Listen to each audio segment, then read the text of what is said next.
Right, okay then, guys. So we're back with another episode. We said this season we were going to try to do a lot more of our opinions. This is Chris, this is Kieran from Newcastle Supporters Worldwide. If you just want to give a wave out. So again today, Isak situation. So what a crazy 24 hours. Yeah, just a bit. So in case anyone who's watching has been living under a rock, Isak has officially had a bid made for him by Liverpool. It's depending on where you read, because there has been multiple sources today, either 110 million or 120, both of them potentially with add-ons as well. So what are our thoughts on the bid, first of all? Too low, far too low. And I knew it was going to happen. I knew the first bid was going to be that low. Expected them to come in with another one, but apparently not. So I don't know what they think they were going to get from 110 million pounds, mind. It was being clear all summer from the start, 150 million or nothing, even just to start a conversation. 110 is silly. Yeah, I think it's just part of a negotiation tactic. I don't think that's going to be their final offer. I think if they know kind of what it would take to take the prize jewel out of Newcastle, take it out of a competitor, there's going to be an extra kind of amount on that anyway. If it was going to somewhere Saudi or somewhere in Spain, maybe you could kind of put the price down. But because it's a direct competitor, and I know we get grief off Liverpool fans for making that comparison, but that's where we kind of are. We are in the top four. Maybe we're not going to be pushing for the Premier League season, but it is someone in the next couple of seasons we are going to go for. So the $1 million question, and I'm pretty sure it's going to be squeaky bum for a lot of Newcastle fans.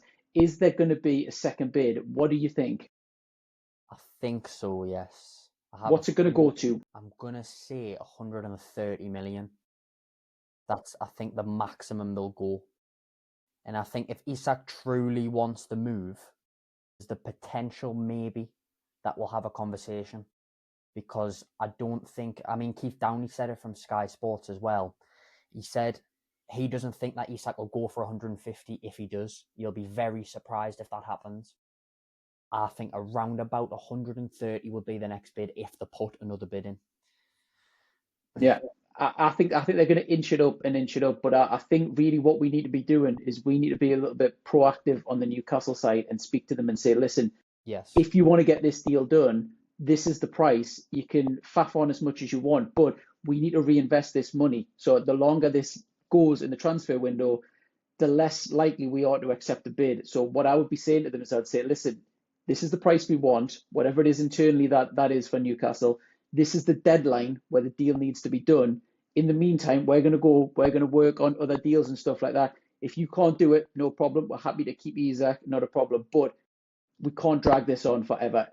What my fear as a Newcastle fan is we get later on in the window, bearing in mind how many targets we've already missed out for, we're top targets. If this gets too far in the window, it might become almost like an Andy Carroll situation where you've got all this money and you've got no one to spend it to, unless you've got them deals kind of sewed up already. So it's one of them ones. Obviously, we both help run the Newcastle Supporters Worldwide Facebook page. If you're not already following, make sure you do follow that as well.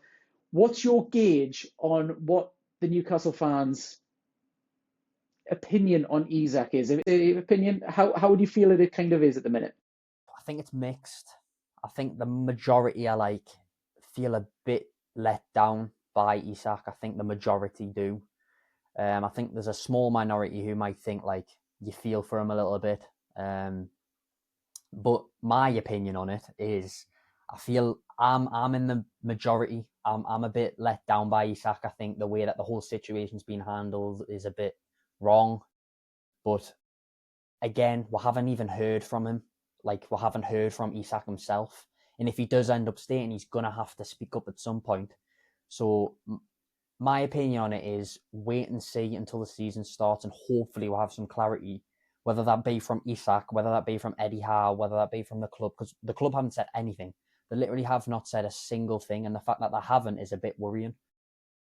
I think they need to everyone needs to be communicating with the fans a bit more, because we're left in the dark, really.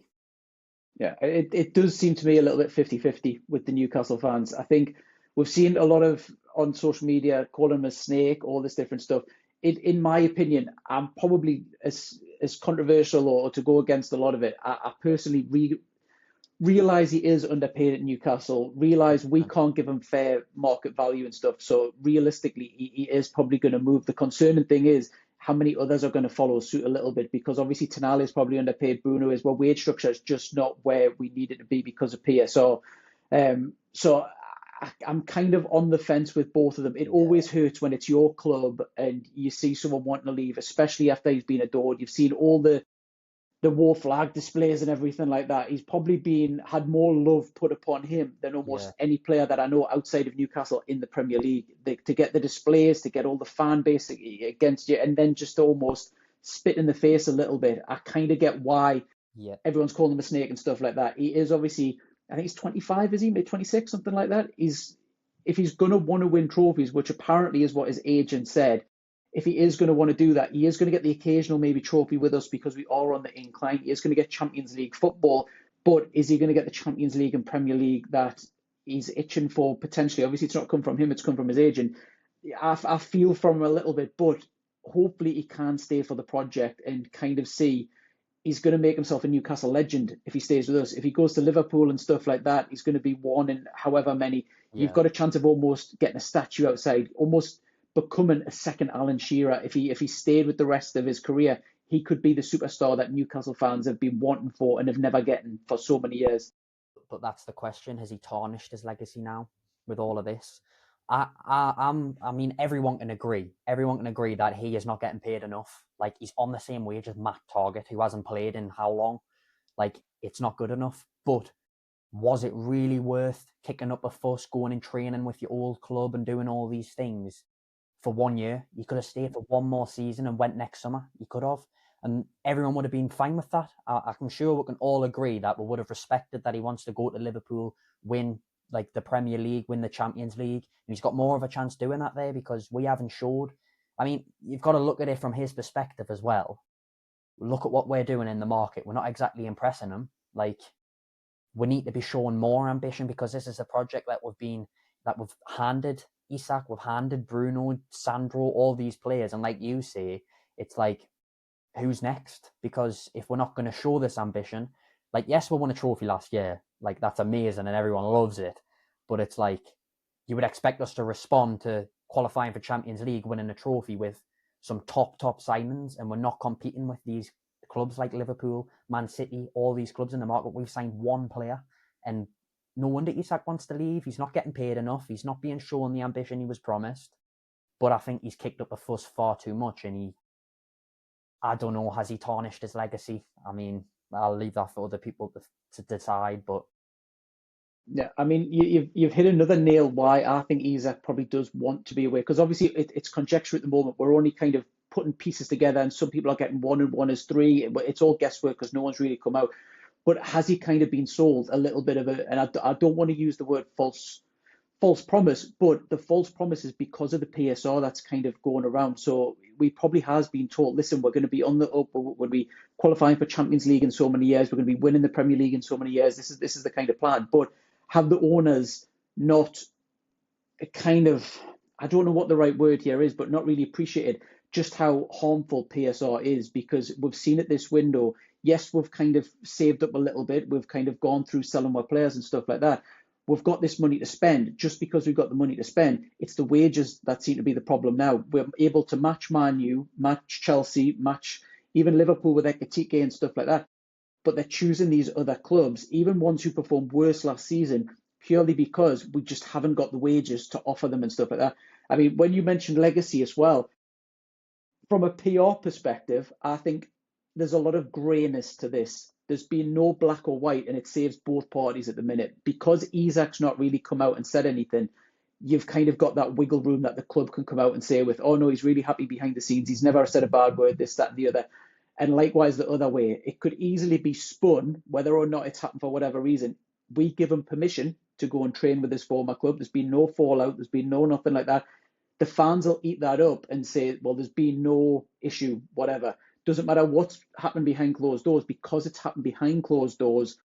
I think his reputation is a little bit intact. All it's going to take is one press conference from Eddie Howe to turn around and smooth everything over and say, no, this hasn't happened. This has happened. Don't worry about this. We'll give him permission.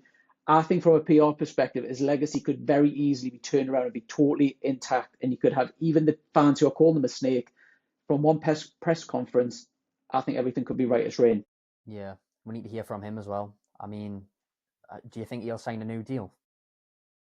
If he does, I think as soon as the transfer window shuts, I think it's in everybody's interest for him to sign a new deal. I think if he feels he's been lied to by the last director of football in terms of he was promised a pay rise or was promised he would talk about it and then it's not delivered, he's going to be locked into a low value contract for until at least January. Maybe we'll sell him and maybe talks happen again in January, whatever happens. He's locked into that. It's in his interest to get a little bit of a pay rise, even for this short period. It's in the club's interest to keep him happy. The last thing Newcastle want is an underperforming Isak who's not giving it all on the pitch. Give him a pay rise, keep him happy, put your arm around his shoulder. Come on, you only need to stay till January, maybe the summer. See what happens. We don't know what the market's going to be like in terms of strikers. A lot of striker movements already happened in the summer, so who's going to know what's going to happen? It's hard to tell, but I would say he would sign a contract as long as there's no release clause. A release clause only suits Isak at the minute. If he said, "Oh look, I'll sign a new contract that's 6 years, but I want £100 million clause in," that's only going to benefit him. So for Newcastle's perspective, no release clause at all. Just increase the money, keep him happy. Maybe add a year onto his contract. That'll protect his value a little bit more. But I think it's in everyone's interest to get Isak to sit down constructively and to sign a contract, even in his interest.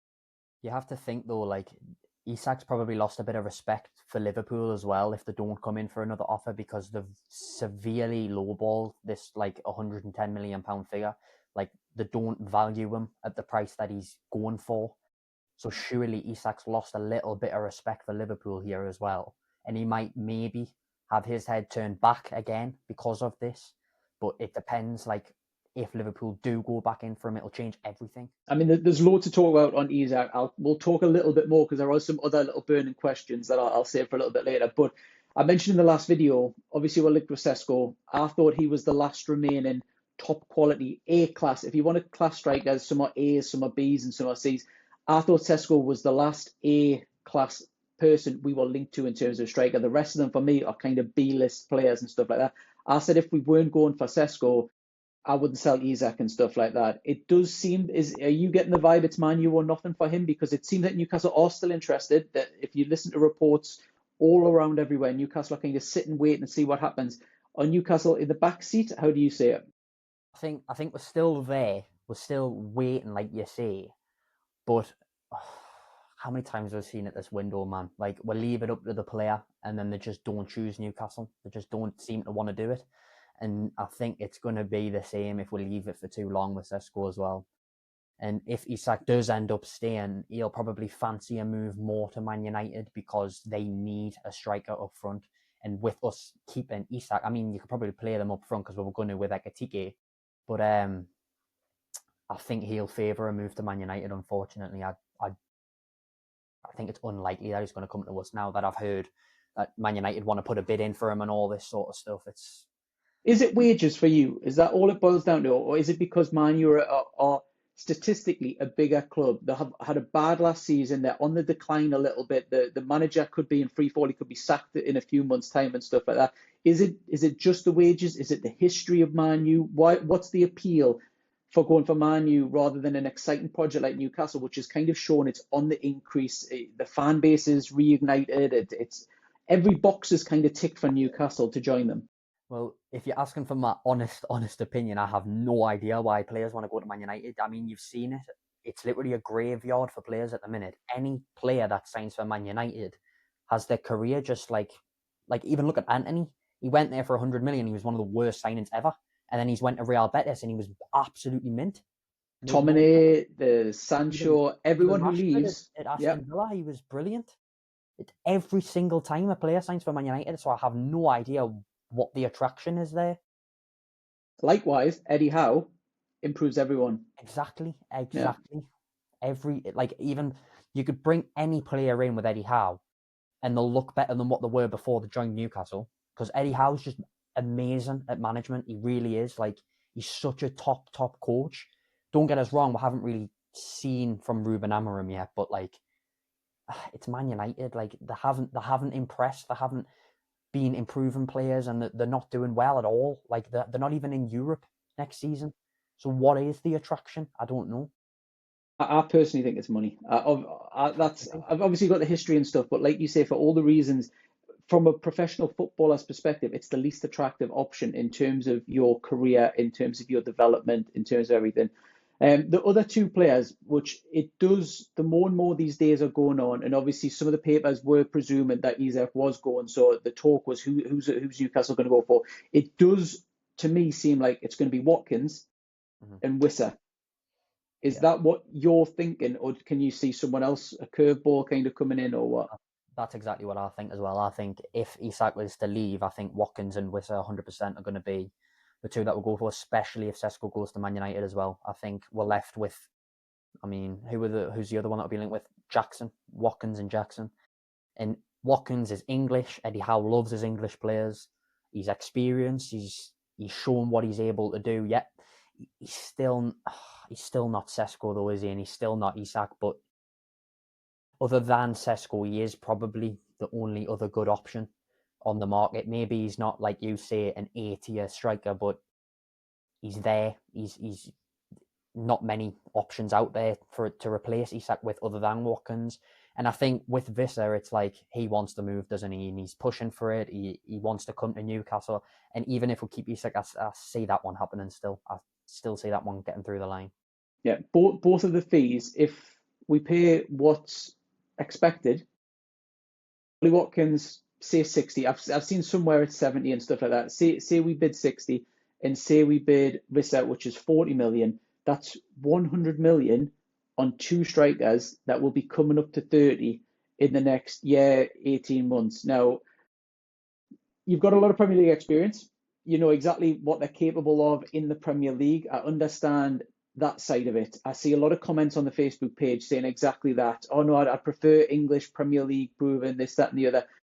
For me, the world's changed in terms of football. Because of PSR, it's not only limited clubs like Newcastle, like Aston Villa, who have got a little bit of ambition. It's also made the attraction of selling your players, your youth players and stuff like that. That's highly damaging. But for me, one of the things purely from a business perspective is you need to make every pound go a lot further. Unless you're a money bags, Man U or Chelsea, where you've got such ridiculous amount of money coming in that you can kind of not bothered about the crumbs and stuff like that. A team like Newcastle, who we're still fighting as hard as we can to kind of increase every single bit of revenue, if we sign them for £100 million, that for me is a very much for now situation fix. That's putting a plaster over it rather than long-term vision, because if them players play for us for 3 years until they're 32 and then that is it, they're pretty much done, their legs have gone, stuff like that. If there's no resale value on £100 million, that means you're spending £100 million and you've got nothing to return for it. So you basically, within that 3-year window, you've spent a lot of that money. 3 years later, if you'd have had two promising kind of potential players that you'd sold, 60 million, that's an extra two players that you can kind of reinvest that money with. I think the attraction for 28-year-olds, 29-year-olds, 30-year-olds, I can't see why it is anymore, unless you're in a club where circumstances dictate, maybe you're in a relegation battle and you need some striker that's going to come in and get the goals or something like that. You're willing to get a 32-year-old. We've seen Sunderland kind of in that predicament with Xhaka. If you need a plaster, perfect. But for me, the football landscape's changed, and the attraction of getting these older players with no resale value is even less attractive as it was beforehand, when really it still was. I mean, I'm kind of fetched up under the Mike Ashley kind of era of Newcastle, where every penny counts. You want to try to buy them young, sell them for high fees. I get that model. It works very well for business as long as you're spending the profits back into the clubs, which obviously Ashley wasn't.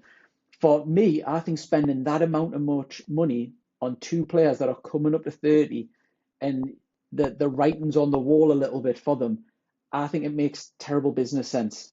I agree. Great speech, by the way. It's a little rant, yeah, I went straight into it. Yeah, I agree. I think, but I said this in the last video as well. I think you need youth in our squad as well. Like we've got quite a high squad age at the minute. Like, we need to start bringing in some young players with potential. If we were to sign, say Isak was to leave, right, and if we were to sign an experienced striker and a young striker, I'd be happy with that. But two old and experienced strikers, you'd still need one upcoming, because you've lost Isak, and then you've got. I don't understand the idea of bringing two experienced older strikers in. It doesn't make sense, because then, even with the financial issues we've already got now, you can't sell them on. You can't, like, their value is going to significantly drop by the time they leave Newcastle or even retire at Newcastle. The value is going to be significantly lower than what it is when you buy them. It doesn't make sense. That's my opinion on it. But I mean, I was listening to TalkSport through the week. Obviously, the trying to keep up with Newcastle this last couple of weeks is insane, considering we've only had one first team body through, and maybe was it just Longstaff? Contracts have kind of gone out, but we sold one player, kind of thing. It's just been non-stop in terms of transfer stuff. When I was listening to TalkSport, listen to TalkSport, they were talking about Vissa. They had ex-Newcastle manager Alan Pardew on, and him and Jeff Stelling, I think it was, they both were playing this kind of little swiping Tinder game sort of thing with players and transfers, and is it a left or is it a right sort of thing. They both got asked about Vissa, and Alan Pardew said he didn't understand why he would want to come in to be second fiddle at this stage in his career, and he doesn't understand why Newcastle would want him in to be first choice striker. And Jeff Stelling agreed with that. I agree with that, because I mean, he's adored where he is. Maybe he's going to get a little bit of a bump up here. I can't see him coming in being a second choice and getting £100,000 a week or something like that. It would probably, for me, make more sense for him to stay where he is. But he seems to have his heart set. He's disrupting. Never like to see it, whether it happens for us or against us. Never like to see that kind of attitude and stuff like that. What's your thoughts on him, and how does that transfer make sense? I'll be honest, I think the reason he wants to come is because he gets the opportunity to play in Europe. That's the only thing that I'm sort of seeing. And maybe he just wants to move away from Brentford. Do you know what I mean? Like, maybe he thinks his career is more than that now. Like, no disrespect to Brentford, of course, but like, maybe he thinks he's worth more than playing at Brentford. Maybe he wants to play in Europe now. I mean, that's the reports that are coming out. He wants to play in the Champions League with Newcastle. Is he going to want to be first choice though? Like, but you could say that with any player that we're bringing now. It's like, are they going to want to be second fiddle, or are they going to want to be first choice? Like, what role is he expecting to come in as? Surely, if, you know, we've had that conversation with him and he wants to move, he's aware of what role he's going to play coming into the club. There must have been some sort of conversation like taking place for him to want to push a move away and not train and all these sorts of things. There has to have been some sort of conversations to take place. I can't understand the valuation. I think this market, for me, in terms of striker valuations in particular, is absolutely crazy. I mean, we've touched on him. I think he's valued at far too much. I don't think a deal will get done at 40 million, or shouldn't. I'll put it that way. I wouldn't be bidding that much. The Ollie Watkins one. Now, for me, he's like a B plus kind of player. He's kind of nearly at that top level. I mean, if you think as a footballer, kind of like any sportsman, what generation and what year you're born in can have a massive impact. He's been very, very unlucky because Harry Kane was around the same sort of time. Maybe he would have been the England front man. Maybe if that was the case, he could have shone a little bit more and stuff like that. He would have been an 80, 90, 100 million pound player, getting loads of service by England, loads of goals and stuff like that. How do you see him fitting in at Newcastle, ignoring the kind of money and the fact of his age and stuff like that? How well do you see him fitting in at Newcastle? I think he would have been first choice, if I'm honest. I think he was a backup plan to Sesko, in my opinion. He would have came in as an Isak replacement. I still don't see why we couldn't go in for him, to be honest. But he's a solid. I would be happy with him coming to Newcastle. He's a solid striker, and he just hasn't, like you say, he hasn't really had the spotlight because of his age and all these sorts of things. Like, but he's a top striker. Like, he's so experienced in the Premier League. He's a 20 goal a season striker. Like, especially with the service of Gordon and Alanga now, there's no reason why he couldn't score 20 goals a season at Newcastle. But again, like you say, it's obviously the age.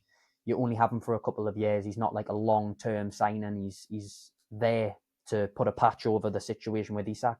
But with obviously the rumours that Isak's now going to stay, do you still think we're going to go in for him? Do you think he's still an option for us? I mean, well, I'm not sure, but in terms of Watkins, I don't know. I love him. I think he's fantastic. I think he's probably very annoyed at the Aston Villa situation. I think if you think they had John Duran, who was being put ahead of him in a lot of crucial games and stuff like that, he's obviously went off to Saudi. He must have thought, right, well, I'm number one here. He was back in my fantasy football team. It was right. He's nailed on. He's going to get 90 minutes all the time. Then Rashford comes in. Asensio comes in. He falls again down the pecking order. Got, not single-handedly, but he was very crucial to how Aston Villa got Champions League football and their kind of rise and everything like that. Loads of crucial goals for them. And he almost seems like he's one of them little kids' toys that they just get bored of and thrown away, and then they need them, so they fetch them back, and then, all right, okay, I'm bored of you again. He seems very expendable to Aston Villa. And I know we've finished the business side of it, but when you're negotiating and stuff like that, surely Newcastle could be saying, hold on, he's not exactly your star man. You've kind of dished him out. His appearances fell last year as a result. So can you really demand 60, 70? Should it not be 50, 40 and stuff like that? I wonder what his mind frame is in terms of leaving Aston Villa. I would presume he's desperate to get out, to get to a team that kind of values and loves him and wants him to be number one. Yeah, that's what I was just about to say. I think he'll want to be first choice, though. He won't come in being second choice, because if he's to leave Aston Villa, that's why, because he's not getting the playing time he wants.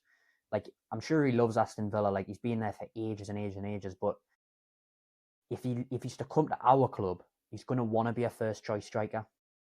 Like you say with Wissa, it's like, are these players going to want to come in and be second choice? Watkins, I don't think so. Wissa, maybe, but not Watkins. I think he'll want to come in and prove himself and be a first choice striker and go to a club where he's valued for his talent, because he has got a lot of it. Yeah, I mean, there's a few other things to touch on here. One of the interesting things that come out today is Anthony Gordon's comments. So he's come out and he says he's happy at Newcastle. There's been continuous links with Liverpool ever since, I mean, even probably before we signed him. I think there was some sort of links with Chelsea, maybe Liverpool. It just seems to be the rumour that kind of never goes away. I don't know if it's lazy journalism, because he's obviously from the Liverpool area. He's kind of said he was a Liverpool fan and stuff like that. Is there any chance that you think, if Liverpool think, right, if we can't get Isak, bear in mind Ekitike can play striker, so I wasn't even sure how that would kind of go anyway, and whether Isak would play on the left and there would be some sort of manoeuvring between the two, in between matches and stuff. If they miss out on Isak, they're going to save a little bit of money by going to Anthony Gordon. Is that a possibility, and how do you see that? I don't see that happening. Well, not this summer anyways. I don't see them going in for Anthony Gordon. I think that move's been shut down really since the last time it was spoke about. But it's always going to be a thing in the media, because he's best friends with Curtis Jones. He's a Scouser. Like, it's always going to be a rumour. It's always going to be there. It's always going to keep cropping up, no matter what transfer window it is. But like he says, he's happy. And he also said in that he was very mentally relieved that he hasn't been linked to a club this summer, which suggests to me that he doesn't want to be linked to a club. He wants to be comfortable. He wants to stay where he is. He says he's enjoying his football. He's happy. Just let him be. Like, Liverpool, leave us alone. Yeah, and I would be remiss if I didn't ask about pre-season so far. So dreadful is not putting my negative hat on, but just a realistic hat. I thought there would have been some Drummonds that would have got. I thought especially Osulu would have really shone. I thought Gordon hasn't really played. Speaking of him, no one really has played amazing. There's been a couple of good performances, but the results have been bad. It is just pre-season. Everyone can say, oh, well, there's loads of examples where people have played bad in pre-season, and then as soon as it comes game time, boom, Premier League, you're back on, and vice versa. Can Newcastle, other than the Willock injury, which has left Wood needing another kind of transfer, and it's knocked it up a little bit, is there anything that you're taking from pre-season, good or bad? Bad. Just all bad at the minute, mate. I mean, Alanga's been positive. I will say that. Alanga's looked really positive. He's got that little bit of flair that we've been missing on the wings. Like, Murphy, he's a great player, and he can create some chances, but he doesn't have that extra spark, that extra flair, pace, like that Alanga can. He can go one-on-one with the defender, like something Murphy I don't think is a fully comfortable doing. He can whip a great ball in, but Alanga can take on his man, a bit like what St. Maximin used to do. He reminds us very much of him, but he has that little bit more end product, which is what we've been missing. But I will say I'm a bit disappointed with William Asula up front as well. I think he's been poor, considering we've all been calling for him to step in and be given the chance last season over Callum Wilson. He's been quite poor pre-season. Like, I will be honest about that. I'm not very impressed. He hasn't really shown any bright sparks, to be honest. I mean, I've been a bit quiet on Osulu because last season I did a podcast with Adam Pearson, and this was literally when it was starting out, and we were talking about these different key players and stuff. And I said, I don't think Lewis Hall is ready. He's only 19.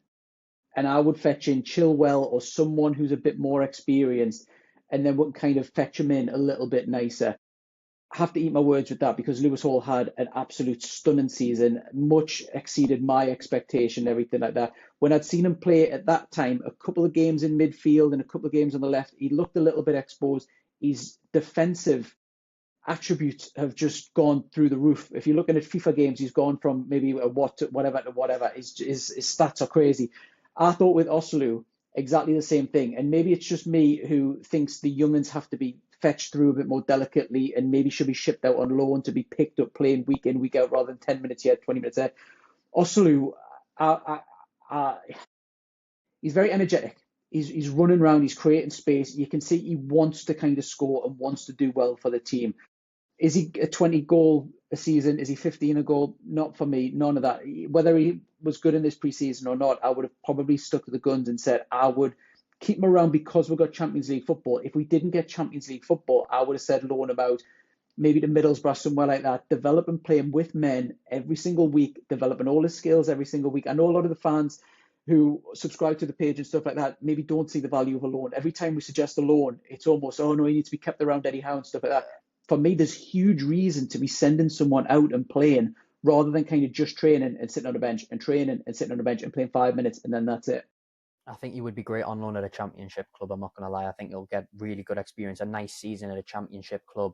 That's a thing that's missing when he needs a bit of experience. He needs to go out and get a bit of game time because he's just a bit raw. High hopes for him and stuff, but it's just like he hasn't got it. He just hasn't got it yet.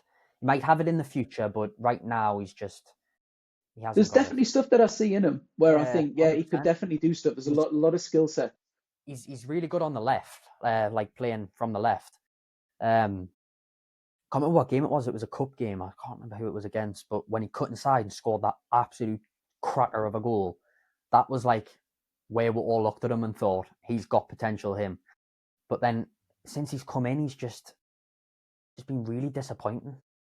This is the thing though, isn't it? I think a lot of fans up and down the country, Newcastle, Liverpool, also whatever, they want the youth players to come in and do well. They almost feel you're one of our own. We want to see you do well, almost to a fault. Where I've seen people, as soon as someone's having a bad game, fetch someone from the 19. As soon as we have a bad spell, lose a couple of games, fetch someone in, whatever.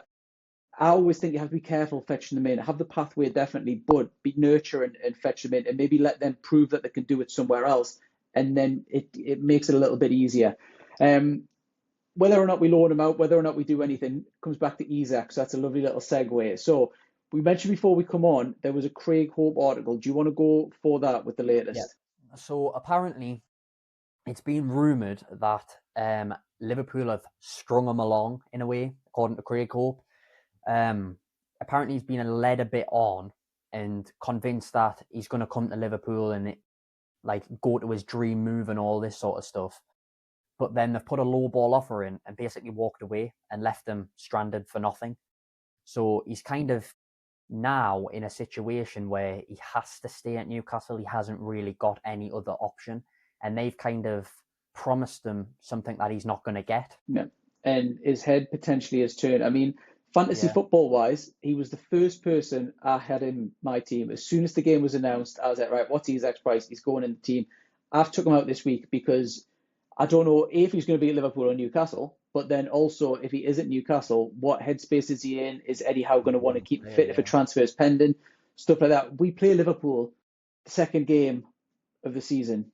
It's gone from what was going to be a nice, joyous thing. We put a post up, it went viral. Every single social media page, it seemed, was sharing out, saying that it would be nice if Newcastle fans did a little sing song for obviously their fallen player, tragic.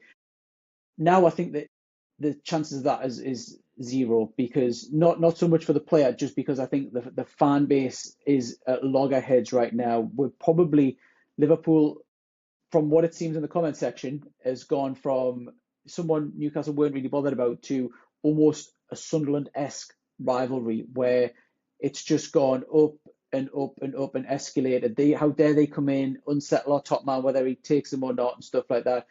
And now, if they are purposely trying to turn his head and stuff like that, that second game of the season, that's going to be, atmosphere-wise, probably the biggest game of the season. It's going to be so toxic. It's going to be so toxic between the fans. I mean, I've got a strong opinion on Liverpool, but I won't speak on the internet about it. But I just think they're so entitled. Like, they feel like everyone that they want, they're going to get, which is exactly why they've told Isak and spread rumours about Isak to sort of get into his head on the media and then put in a really low offer and expect to get him for less than what he's valued for, because they're entitled and they think they can do that because they've won the Premier League. That's the type of club Liverpool are. They'll put in offers for players less than what they're worth because they think they can, because they're a bigger club than everyone else. But they're not. They just think that.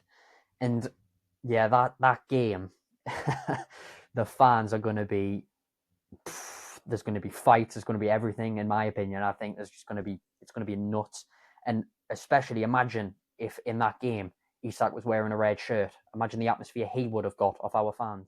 There's just no way, even if Liverpool came out, which they won't do tomorrow, and said, right, that's it, no more bid, it's still going to carry that atmosphere. Maybe not as much, but because they've come in and tried to unsettle him, tried to bid, all this different stuff.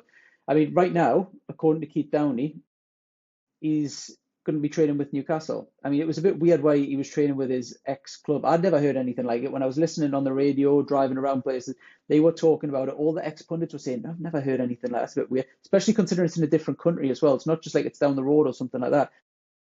Is there anything to be read into that? Because like I said earlier, the club can easily turn around, we give him permission, don't worry, it's not a big deal, this, that, and the other. Why was he training out there in the first place?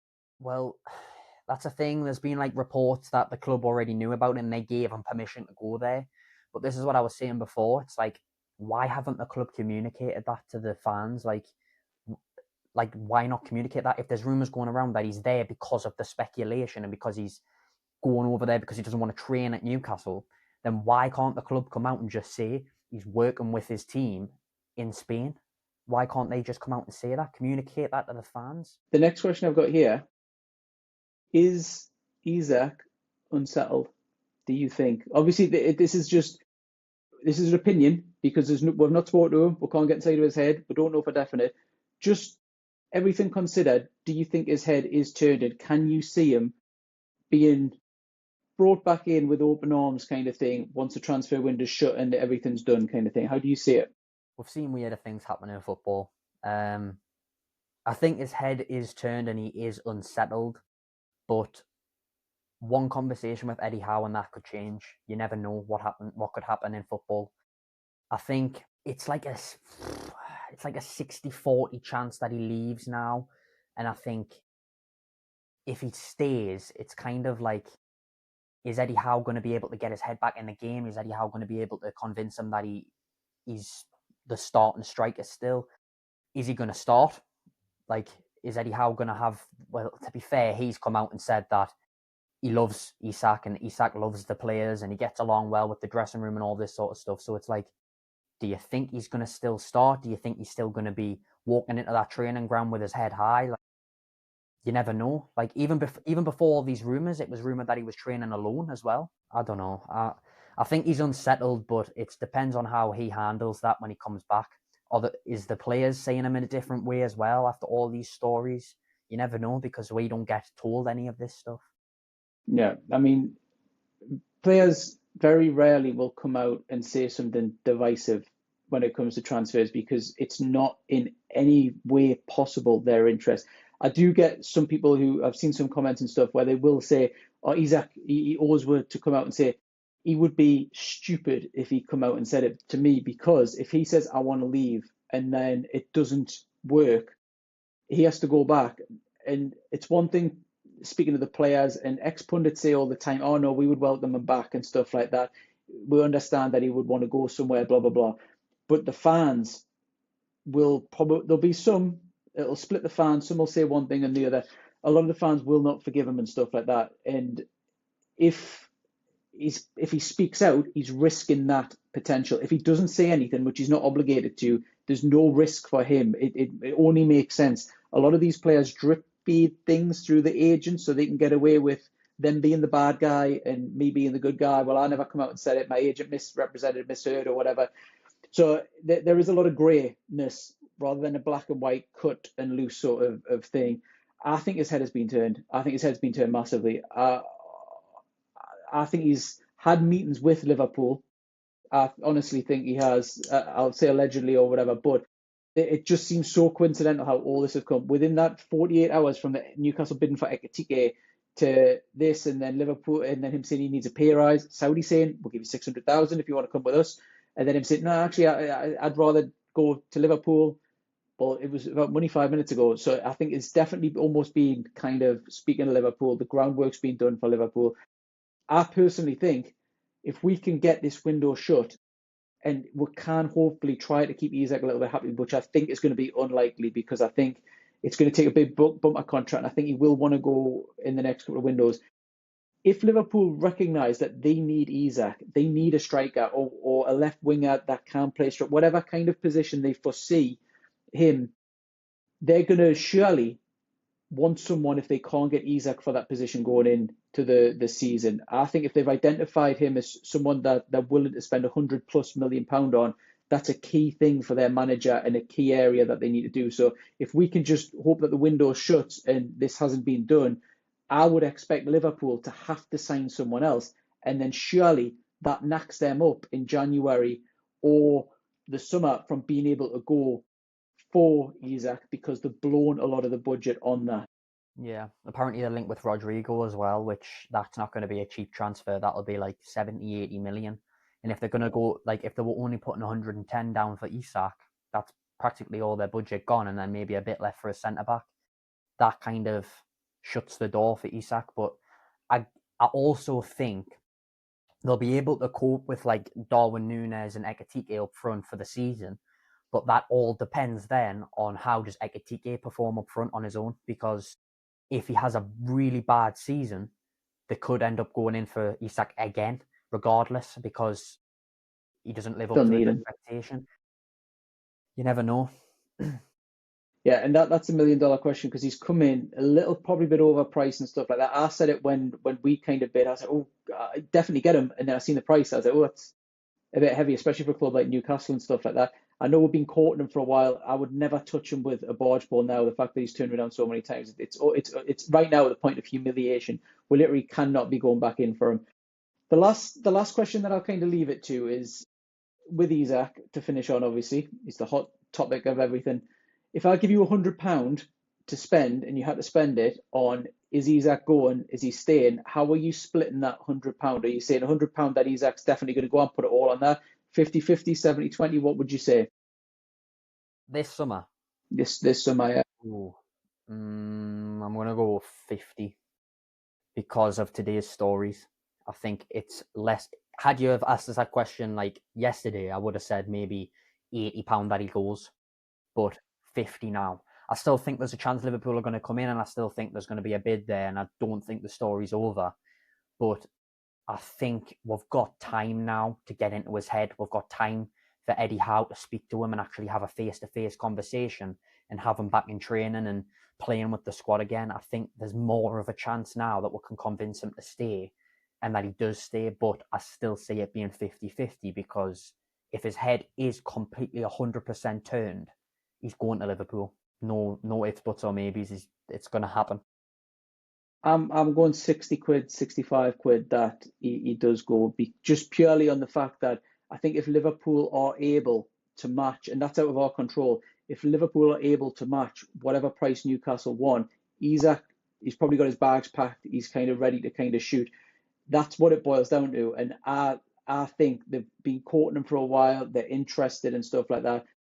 I think they will come back with another bid. The only question is that bid sensible enough for Newcastle? If they do start coming with 130, 140, I think Newcastle, it's going to get some, as long as Liverpool keep pushing it, I think it is going to be a case of that. And like I say, Isak's a willing kind of transfer and stuff like that. He's going to be more than happy to go. We will be getting enough money to kind of justify it. We'll be getting Watkins or whatever does happen and stuff like that. A lot of work will be going on behind closed doors. I personally, if I was the club, I wouldn't be letting anyone in on who I'm being linked with, because it seems that everyone we're being linked with is being tapped up and goes somewhere else and stuff. I'll be doing a lot of work behind closed doors, but I think if Liverpool do match the fee, I think he's gone. And I think Liverpool will push a little bit more and a little bit more. It just depends if that push is. But because of Isak's willingness, I'd say it's that way 50-50 more that he will, but only a little bit. Today has been a little bit of a positive, yeah, breath of fresh air and stuff, and a little glimmer through the dark clouds a little bit. I agree on that. If and only if Liverpool match the bid of 150, even maybe 140, Isak will be gone. Isak will, because he 100% wants to move. He's already agreed.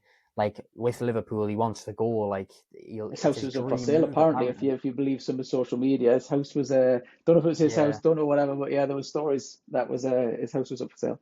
I think 100% he'll pack his bags, he'll go as soon as that offer's matched. But that's the question: is he gonna get matched by Liverpool? Because apparently they're not going in for a second bid. But I fail to believe that. I'm sorry, I really do. No, it's a negotiation for me. I think they'll be in. I don't think they've wasted all this time between when they were interested to now to just put one bid in and walk away. I mean, I would love it. That would be my preference, to keep Isak 100%. We've obviously got money to spend anyway, because we'll put a bid in for Ekitike before the whole Liverpool situation. So there is money in the coffers. Definitely keep Isak. That would be my preference. Seeing people might probably seen it on social media on our page and stuff. There was a sign up in Benton as well where they were calling Isak a snake. Ever since, I don't know if it was a coincidence, ever since the bid got rejected, that sign's come down tonight and stuff like that. Don't put any signs up if Newcastle fans. Do not call him. You need to give him a hug if you see him. Give him a little high five. Try to keep him around. Don't be trying to scare him off and stuff like that. I understand you're frustrated, but don't be doing it, guys. What are you doing? Yeah. And there we go. So that's the lesson, right? So thank you very much if you've made it to the end. Very much appreciated. Very long chat there, but let us know what you thought of this. We're going to try to do more of these throughout the season and stuff like that. You've got two people who are just sharing their honest opinions and stuff like that. We don't expect you to agree with everything. We're not trying to make everyone agree to. We're just giving our honest opinions and stuff like that. Let us know your thoughts. Like, follow, subscribe on Northeast Updates on YouTube, on the Newcastle Supporters Worldwide page on Facebook to stay fully up to date with everything that goes on in Newcastle. We obviously stay with our finger on the pulse 24/7. And we'll be here in the next one. Make sure you stay tuned.